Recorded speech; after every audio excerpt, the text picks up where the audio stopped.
வணக்கம். ஏப்ரல் 22ஆம் தேதி இன்னைக்கான முதல் பதிவு. பங்குச்சந்தையில் நடந்த சில விஷயங்களை விரைவாக பார்க்கலாம். முக்கியமான தகவல், நான் செபி ரெஜிஸ்டர்ட் அட்வைசர் கிடையாது. நம்ம சேனல்ல இருந்து எப்போதுமே ஸ்டாக் ரெக்கமெண்டேஷன்ஸ் கிடையாது. யூடியூப் சேனல் மட்டும் இல்லைங்க, மற்ற சோஷியல் மீடியா பிளாட்ஃபார்மான இன்ஸ்டாகிராம், வாட்ஸ்அப், டெலிகிராம்ல இருந்து கூட நாம ஸ்டாக் ரெக்கமெண்டேஷன்ஸ் வழங்குவதில்லை. மேலும் பணத்தை வாங்கிட்டு எந்த சேவையும் வழங்குவது இல்லை. பல போலியான குரூப் இயங்கிட்டு இருக்கு. தயவு செய்து ஜாகிரதையாக இருங்க. இந்த வீடியோவில் காட்டக்கூடிய அனைத்து கம்பெனிகளும் வெறும் இன்ஃபர்மேஷனல் பர்பஸ்க்காக மட்டுமே முதலீடு செய்யுங்கன்னு சொல்கிற வீடியோ கிடையாது. எந்த ஒரு முதலீட்லையும் ரிஸ்க் இருக்கும். ரிஸ்க் புரியாமல் இன்வெஸ்ட் செய்யாதீங்க. ரிஸ்க் புரியலன்னா தயவு செய்து இன்வெஸ்ட்மெண்ட்டை தவிர்த்துருங்க. நம்ம ருபி டிரைவர் சேனலை ஆதரிக்கிற அனைத்து நல்ல உள்ளங்களுக்கும் நன்றி. சில இண்டிவிஜுவல் ஸ்டாக்ஸ் மற்றும் செய்திகள் விரைவாக பார்க்கலாம். வெள்ளிக்கிழமை யூஎஸ் மார்க்கெட்ஸ் மறுபடியும் ரெட்ல க்ளோஸ் ஆகியிருக்கு. தொடர்ச்சியாக 6வது நாள் வெள்ளிக்கிழமை ரெட்ல க்ளோஸ் ஆகிருக்கு யூஎஸ் மார்க்கெட்ஸ். ஈரான் இஸ்ரேல் இடையே இருக்கக்கூடிய பிரச்சனை வந்ததற்கு பிறகு யூஎஸ் மார்க்கெட்ஸ் கீழே தான் போய் கொண்டிருந்தது. நம்ம மார்க்கெட்டும் தொடர்ச்சியாக 4 முறையோ 5 முறையோ ரெட்ல க்ளோஸ் ஆகிட்டு இருந்தது. ஆனால் வெள்ளிக்கிழமை கிரீனில் க்ளோஸ் ஆகியிருந்தது. ஏப்ரல் 22ஆம் தேதி இன்னைக்கு குவார்டர்லி ரிசல்ட் அறிவிக்கக்கூடிய சில கம்பெனிகள்: Reliance Industries, Tamil Nadu mercantile bank, Hatsun Agro, Arokya பால், ஐபேக்கோ, அருண் ஐஸ்கிரீம் வைத்திருக்கக்கூடிய நிறுவனம், தேஜஸ் நெட்வொர்க்ஸ் மற்றும் Rallis India. Insurance regulator IRDAI, insurance regulatory development and authority of India, அவங்க ஹெல்த் இன்சூரன்ஸ் ப்ராடக்ட்ல சில விதி மாற்றம் கொண்டு வந்திருக்காங்க. தகவல் கிடைத்தது CNBC TV 18 இருந்து. இப்போ இருக்கிற விதி என்னன்னா, 65 வயதிற்கு உள்ளார் தான் புதிதாக இன்சூரன்ஸ் எடுக்க முடியும், ஹெல்த் இன்சூரன்ஸ் எடுக்க முடியும். இப்போ அந்த வயது வரம்பை நீக்கிடுறாங்க. 65க்கும் மேற்பட்ட ஆட்களும் இப்போ ஹெல்த் இன்சூரன்ஸ் ப்ராடக்ட்டை புதிதாக எடுத்துக்கொள்ள முடியுன்ற விதி கொண்டு வராங்க IRDAI. அதானி போர்ட்ஸ் குறித்து NDTVலேருந்து கிடைத்த ஒரு தகவல். அவங்க ஒரு புது சாதனை படைச்சிருக்காங்க கார்கோ ஹேண்ட்லிங்கில். நிதியாண்டு 2024 420 மில்லியன் டன் கார்கோ ஹேண்டில் பண்ணியிருக்காங்க. புது சாதனை. இயர் ஆன் இயர் கம்பேர் பண்ணும்போது 24% அதிகரிச்சிருக்கு. முதல் 100 மில்லியன் டன் 14 ஆண்டு எடுத்துக்கிட்டு இருக்கிறாங்க கம்பெனி. இரண்டாவது 100 டன் 5 ஆண்டுகள், மூன்றாவது 100 டன் 3 ஆண்டுகள், நான்காவது 100 டன் 2 ஆண்டுகளுக்கும் குறைவாக எடுத்துட்டு இருக்கிறாங்க. டொமஸ்டிக் போர்ட்ஸில் ஹேண்டில் பண்ணது 408 மில்லியன் டன் அப்டேட் கொடுத்துருக்காங்க. அதே NDTV ப்ராஃபிட் செய்தியில். ரிலையன்ஸ் இண்டஸ்ட்ரீஸ் இன்னைக்கு குவார்டர்லி ரிசல்ட் அறிவிக்கிறாங்க. அதற்கு முன்னாடி NDTV ப்ராஃபிட்ல ஒரு முன்னோட்டம் கொடுத்துருக்காங்க. என்ன எதிர்பார்க்கலாம் ரிசல்ட்ல இருந்து? கன்சாலிடேட்டட் நெட் ப்ராஃபிட் எதிர்பார்ப்பது 19,726 கோடிகள். குவார்டர் ஆன் குவார்டர் 14% அதிகரிப்பதற்கான வாய்ப்பு இருக்கு. Consolidated revenue quarter on quarter 5% அதிகரிப்பதற்கான வாய்ப்பு இருக்கு. எண்ணிக்கை 2.4 லட்சம் கோடியை எட்டும்னு சொல்லியிருக்காங்க NDTV ப்ராஃபிட்ல.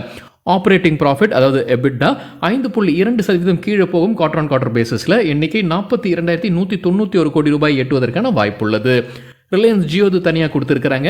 Average revenue per user 183 ரூபாய் ஒரு மாதத்திற்கு எட்டுவதற்கான வாய்ப்புள்ளது. EBITDA அல்லது ஆப்ரேட்டிங் ப்ராஃபிட், இது ரிலையன்ஸ் ஜியோது மட்டும் 14,700 கோடி ரூபாய் எட்டுவதற்கான வாய்ப்பு. குவார்டர் ஆன் குவார்டர் 3% அதிகரிக்கும்னு சொல்லியிருக்கிறாங்க NDTV ப்ராஃபிட்ல. HDFC bank quarterly result அறிவிச்சிருக்காங்க. தகவல் கிடைத்தது NDTV ப்ராஃபிட்ல இருந்து. டிவிடெண்டும் அறிவிச்சிருக்காங்க கம்பெனி. ஒரு ஷேருக்கு 19 ரூபாய் 50 பைசா. அதற்கான ரெக்கார்ட் டேட் மே 10ஆம் தேதி. நெட் ப்ராஃபிட் 16,512 கோடி ரூபாய். குவார்டர் ஆன் குவார்டர் 0.8% அதிகரிச்சிருக்கு. ப்ளூம்பர்க் எதிர்பார்த்தது 17,593 கோடி ரூபாய். அதை காட்டிலும் குறைவாகத்தான் அறிவிச்சிருக்காங்க company. Net interest income quarter on quarter பேசிஸ்ல 2% அதிகரிச்சிருக்கு.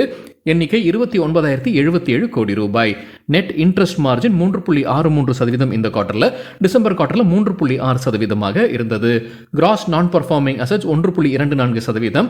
குவார்டர் ஆன் குவார்டர் பேசிஸ்ல 2 பேசிஸ் பாயிண்ட்ஸ் குறைஞ்சிருக்கு. 2 பேசிஸ் பாயிண்ட் சொல்லும்போது 0.02%. நெட் NPA ஃபிளாட்டா இருந்திருக்கு. 0.33% இந்த குவார்டர் முடிவில். ப்ரொவிஷன்ஸ் 3 மடங்கு அதிகரிச்சிருக்குன்னு சொல்லியிருக்கிறாங்க. 13,512 கோடி ரூபாய். இந்த குவார்டர்ல ஒரு ஒன் டைம் கெயினும் இருந்திருக்கு. 7,341 கோடி ரூபாய் ஒன் டைம் கெயின். என்ன டிரான்சாக்ஷன் நடத்தியிருக்காங்க? HDFC கிரெடிலாவை விற்பனை செய்திருந்தாங்க. அது வழியாக கிடைச்ச தொகை தான் இது, 7,341 கோடி ரூபாய். HDFC பேங்குக்கு GST அத்தாரிட்டிஸ் டாக்ஸ் நோட்டீஸ் அனுப்பியிருக்காங்க. 15.4 கோடி ரூபாய் கட்டணும்னு சொல்லியிருக்காங்க. இது நிதியாண்டு 2019ற்கானது. இந்துஸ்தான் ஜிங்க் குறித்து எக்கனாமிக் டைம்ஸ்ல இருந்து கிடைத்த தகவல், அரசு ஸ்டேக் வைத்திருக்கிறாங்க. இதில் அவங்க விற்பனை செய்வாங்க அப்படின்ற ஒரு எதிர்பார்ப்பு இருந்து கொண்டே இருக்கு. ஆஃபர் ஃபார் சேல் வழியாக அரசு அவங்களுடைய ஸ்டேக்கை குறைப்பதற்கான வாய்ப்பு இருக்கு. இது அடுத்த 3 மாதத்தில் நடைபெறும்னு சொல்லியிருக்கிறாங்க எக்கனாமிக் டைம்ஸ் செய்தியில்.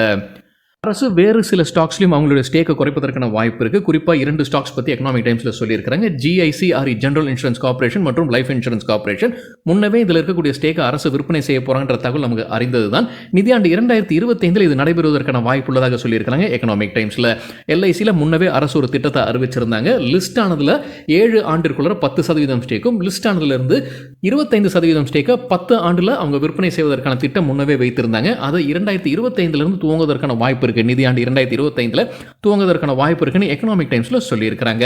அதே போல GICல 10% ஸ்டேக்கை அரசு விற்பனை செய்வதற்கு முன்னவே சொல்லியிருந்தாங்க. அதுவும் இந்த ஆண்டே நடைபெறுவதற்கான வாய்ப்பு இருக்குன்னு சொல்லியிருக்காங்க எக்கனாமிக் டைம்ஸ். இதில் இந்த ஆண்டுன்னு சொல்றது நிதியாண்டு. அல்ட்ராடெக் சிமெண்ட் தற்போது அப்டேட் இருக்கு. இந்தியா சிமெண்ட்ஸ் கிட்ட இருந்து அவங்க ஒரு சிமெண்ட் கிரைண்டிங் யூனிட்டை வாங்குறாங்க. மகாராஷ்டிரால 315 கோடி ரூபாய் இதற்காக முதலீடு செய்யறாங்க அல்ட்ராடெக் சிமெண்ட். எஸ் பேங்க் தரப்புல அப்டேட் இருக்கு. அவங்களுக்கு ஒரு இன்கம் டேக்ஸ் ரீஃபண்ட் கிடைச்சிருக்குன்னு சொல்லியிருக்காங்க. அதோடைய மதிப்பு 284 கோடி ரூபாய், இன்ட்ரெஸ்ட்டும் அடங்கும். இதில் அசஸ்மெண்ட் இயர் 12 14 வரைக்கும் இதுல இருந்து கிடைத்த ரீஃபண்ட் சொல்லியிருக்காங்க எஸ் பேங்க். டாடா பவருக்கு கிரைசில் கொடுத்திருக்கிற கிரெடிட் ரேட்டிங்கை வெளியிட்டிருக்காங்க. அப்கிரேட் நடந்திருக்கு. லாங் டேர்முக்கு AA இருந்து AA+ உயர்த்தப்பட்டிருக்கு. Outlook stable. ஷார்ட் டேர்முக்கு முன்ன கொடுத்த ரேட்டிங்கை மறுபடியும் வழங்கியிருக்காங்க A1+. ஒரு கிரெடிட் ரேட்டிங்கை எப்படி புரிந்து கொள்ளலாம், ஹையஸ்ட் ரேட்டிங் என்ன, குறைவான ரேட்டிங் என்ன, ஷார்ட் டேர்ம், லாங் டேர்ம், அவுட்லுக்னா என்ன, நம்ம வேறொரு வீடியோவில் டீட்டெயில்டாக பேசியிருக்கோம். அந்த வீடியோட லிங்க் இந்த வீடியோட டிஸ்கிரிப்ஷனில் இருக்குது. இன்டர்குளோப் ஏவியேஷன் தரப்புல அப்டேட் இருக்கு. இண்டிகோ ஏர்லைன்ஸை நடத்தக்கூடிய பேரண்ட் கம்பெனி அவங்களுக்கு tax authorities tax demand notice அனுப்பியிருக்காங்க. 26,53,000 ரூபாய் கட்ட சொல்லி டாக்ஸ் நோட்டீஸ் வந்திருக்கு. இன்ட்ரெஸ்ட்டும் அடங்கும். Sterling and Wilson renewal energy quarterly result அறிவிச்சிருக்காங்க. ரெவென்யூ 3035 கோடி ரூபாய், 50% அதிகரிச்சிருக்கு இயர் ஆன் இயர் கம்பேரிசன்ல. முழு நிதியாண்டு 2024 எபிட்டா பாசிட்டிவா மாறி இருக்கு. எபிட்டான்றது ஆபரேட்டிங் ப்ராஃபிட், எபிட்டான்றது earnings before interest, tax, depreciation மற்றும் அமார்டைசேஷன் 54 கோடி ரூபாய் பாசிட்டிவ்ல இருந்திருக்காங்க. நெட் டெப்டும் குறைத்திருப்பதாக சொல்லியிருக்காங்க. 90% குறைஞ்சிருக்குன்னு சொல்லியிருக்காங்க Sterling and Wilson renewal energy. Landmark காஸ்ட் தரப்புல இருந்து அப்டேட் இருக்கு. ஹைதராபாத்ல அவங்க ஒரு புது பார்ட்னர்ஷிப்ல வராங்க மஹிந்திரா அண்ட் மஹிந்திராவுடன். இந்த பார்ட்னர்ஷிப் வழியாக அவங்க 3 ஷோரூம்ஸும் 4 ஒர்க் ஷாப்ஸும் ஹைதராபாத்ல திறப்பதாக அப்டேட் கொடுத்திருக்காங்க லேண்ட்மார்க் காஸ்ட். வேதாந்தா தரப்புல அப்டேட் இருக்கு. GST அத்தாரிட்டிஸ் பெனால்ட்டி போட்டிருக்காங்க. 3.5 கோடி ரூபாய் கட்ட சொல்லி. இது நிதியாண்டு 2019 மற்றும் 2020க்கானது. இதை எதிர்த்து கம்பெனி மேல்முறையீடு செய்ய போறதாக சொல்லியிருக்காங்க வேதாந்தா. ஆனந்த் ரத்தி சில ஸ்டாக் ரெக்கமெண்டேஷன்ஸை கொடுத்திருக்காங்க. மணி கண்ட்ரோல்லேருந்து கிடைத்த தகவல் அவங்க கொடுத்திருக்கிற கால அளவு அடுத்த 2 to 3 வாரங்கள். ஹிக்கலுக்கு பை ரேட்டிங் எதிர்பார்க்கிற டார்கெட் 375, ஸ்டாப் லாஸ் 250, 26% அதிகரிப்பதற்கான வாய்ப்பு இருக்கு. நவீன் ஃப்ளூரின் இன்டர்நேஷனலுக்கு buy recommendation, target 3600, stop loss 3040, 12% லாபம் கிடைப்பதற்கான வாய்ப்பு. SBI கார்ட்ஸ்க்கு பை ரேட்டிங் எதிர்பார்க்கிற டார்கெட் 840, ஸ்டாப் லாஸ் 665, 15% அதிகரிப்பதற்கான வாய்ப்பு உள்ளது. பன்சாலி இன்ஜினியரிங் பாலிமர்ஸ் டிவிடெண்ட் அறிவிச்சிருக்காங்க. ஒரு ஷேருக்கு ₹1. நேஷனல் ஃபர்டிலைசர்ஸ் தரப்புல ஒரு அப்டேட் இருக்கு. அவங்களுக்கு நவரத்னா அந்தஸ்து கிடைச்சிருக்குன்னு சொல்லியிருக்காங்க. டிபார்ட்மெண்ட் ஆஃப் பப்ளிக் என்டர்பிரைசஸ் கிட்ட இருந்து நவரத்னா அந்தஸ்து கிடைச்சிருக்கு. நம்ம முன்னே பார்த்தோம் ஹட்கோக்கு 2 நாட்களுக்கு முன்னாடி ஹட்கோ நிறுவனத்திற்கும் இதே நவரத்னா அந்தஸ்து கிடைச்சது. நவரத்னா அந்தஸ்து கிடைக்கிறதுனால என்ன லாபம் கம்பெனிக்குன்னா அதிக சுயாட்சி மற்றும் நிதி அதிகாரங்கள் கம்பெனிக்கு கிடைக்கும்னு சொல்லியிருக்காங்க. இந்த தகவல் நமக்கு கிடைத்தது CNBC TV 18 இருந்து. ராம்கிருஷ்ணா ஃபோர்ஜிங்ஸ் தரப்புல அப்டேட் இருக்கு. 2 நாட்களுக்கு முன்னாடி நம்ம ஒரு செய்தி பார்த்துருந்தோம். கம்பெனி தரப்புல அப்டேட் கொடுத்துருந்தாங்க. யூஎஸ்ஏல இருந்து ஒரு ஆர்டர் கிடைச்சிருக்குன்னு சொல்லியிருக்காங்க. யார்கிட்ட இருந்து கிடைச்சதுன்றது சொல்லல. யூஎஸ்ஏல இருக்கக்கூடிய ஒரு பெரிய எலக்ட்ரிக் பேசஞ்சர் வெஹிக்கிள் உற்பத்தியாளர் தான் சொல்லியிருந்தாங்க. அது குறித்தான அப்டேட், அந்த சப்ளை இப்போதைக்கு நிறுத்தி வைக்கப்பட்டிருப்பதாக சொல்லியிருக்காங்க. ராம்கிருஷ்ணா ஃபோர்ஜிங்ஸ் என்ன காரணம்ன்ற அப்டேட் வெளியிடல. Sona BLW Precision Forgings Limited தரப்புல அப்டேட் இருக்கு. மெக்சிகோல அவங்களுடைய புது உற்பத்தி ஆலையை திறக்கிறாங்க.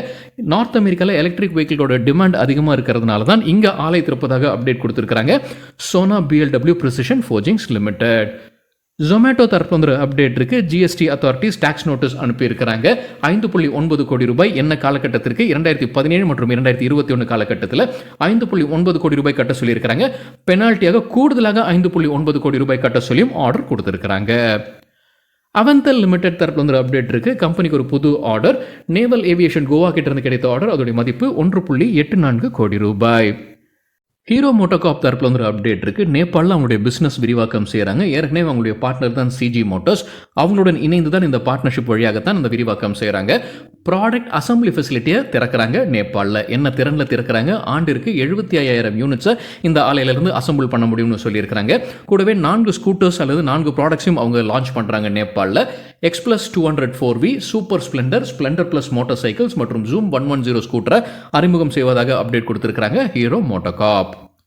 ஏசிசி லிமிடெட் தரப்புல வந்து ஒரு அப்டேட் இருக்கு. Deputy commissioner of commercial tax Bengaluru அவங்களுக்கு பெனால்ட்டி போட்டிருக்காங்க 5.3 கோடி ரூபாய். லூபின் நிறுவனம் தரப்பு வந்து ஒரு அப்டேட் இருக்கு. அவங்களுடைய ஒரு மருந்தை யுனைடெட் ஸ்டேட்ஸ் ஆஃப் அமெரிக்கால அறிமுகம் செய்கிறாங்க. ஓவர் ஆக்டிவ் பிளாடர் ஓஏபி சிகிச்சைக்கு பயன்படுத்தக்கூடிய மருந்துன்னு சொல்லியிருக்காங்க. ஏற்கனவே யூஎஸ் FDA கிட்ட இருந்து ஒப்புதல் பெறப்பட்டிருக்கு. இப்போ அறிமுகம் செய்கிறாங்க யூஎஸ்ஏல லூபின். டாக்டர் ரெட்டிஸ் தரப்பு வந்து ஒரு அப்டேட் இருக்கு. யூஎஸ் FDA ஹைதராபாத் ஆலையில் வந்து ஆய்வு நடத்தி இருந்திருக்கிறாங்க. அவங்க பயாலஜிக்கல் லைசன்ஸ் அப்ளிகேஷன் கொடுத்துருந்துருக்காங்க. அதற்காகத்தான் அந்த இன்ஸ்பெக்ஷன் நடந்து சில கவலைகளை யூஎஸ் FDA தெரிவித்திருப்பதாக சொல்லியிருக்காங்க. அந்த கவலைகள் அனைத்தும் விரைவில் சரி செய்யப்படும் அப்டேட் கொடுத்திருக்காங்க டாக்டர் ரெட்டிஸ் லேபரேட்டரிஸ்.